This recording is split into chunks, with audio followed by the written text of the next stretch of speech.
Assalamualaikum warahmatullahi wabarakatuh. Hello everyone, good day to all of you.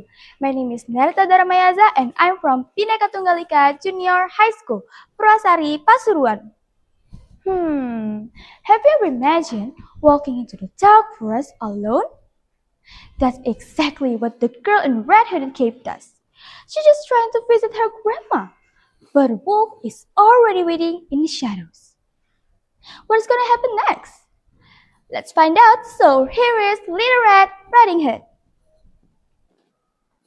Once upon a time, there was a little girl who loved wearing a red hooded cape that her grandma had made for her.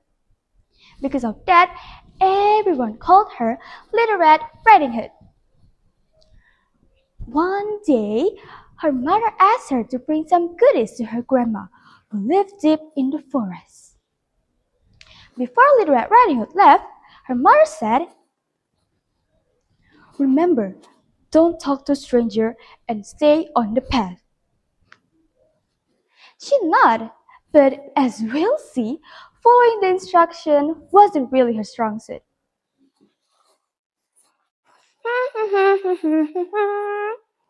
As Little Red Riding Hood walked to the forest, suddenly a wolf appeared behind a tree.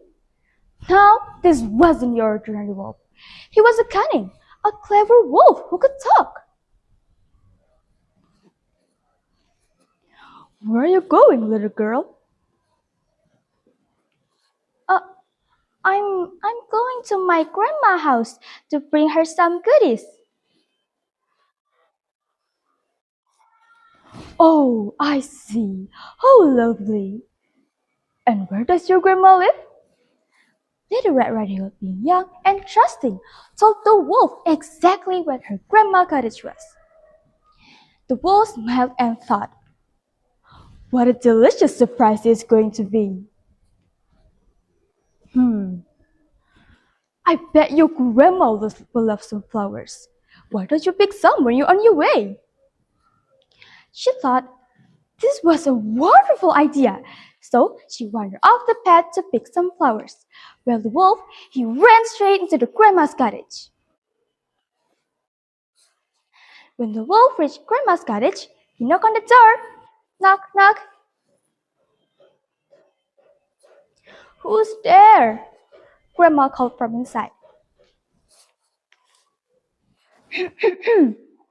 "It's me, Little Red Riding Hood," said the wolf sweetly. "Oh, come in, dear." But when she opened the door, she was shocked to see the wolf instead of her granddaughter. And before she could say anything, the wolf suddenly swallowed her whole. After that, the wolf quickly put on one of Grandma's nightgowns and her big sleeping cap. Then he hopped to the bed and put the blankets up to his chin. He waited there, disguised as a grandma, for a Little Red Riding Hood to arrive.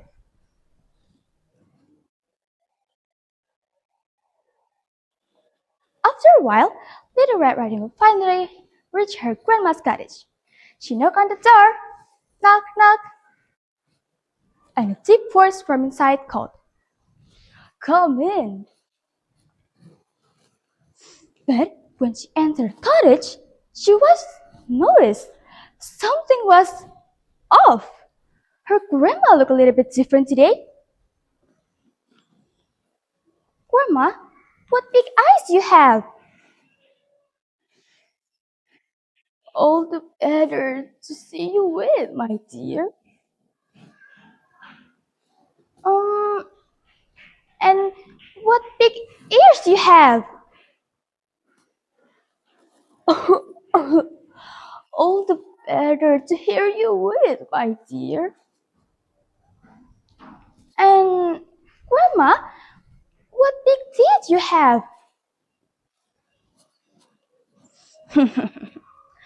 "All the better to eat you with." Rawr! With that, the wolf jumped out of bed and looked at Little Red Riding Hood. Just as it seems, Little Red Riding Hood was in serious trouble. A nearby woodcutter heard her scream. So he quickly ran to the cottage while carrying his big axe and saw the wolf about to pounce. With a loud shout, the woodcutters get the wolf and knock him to the ground. Then he checked the wolf's belly and found Grandma alive and well.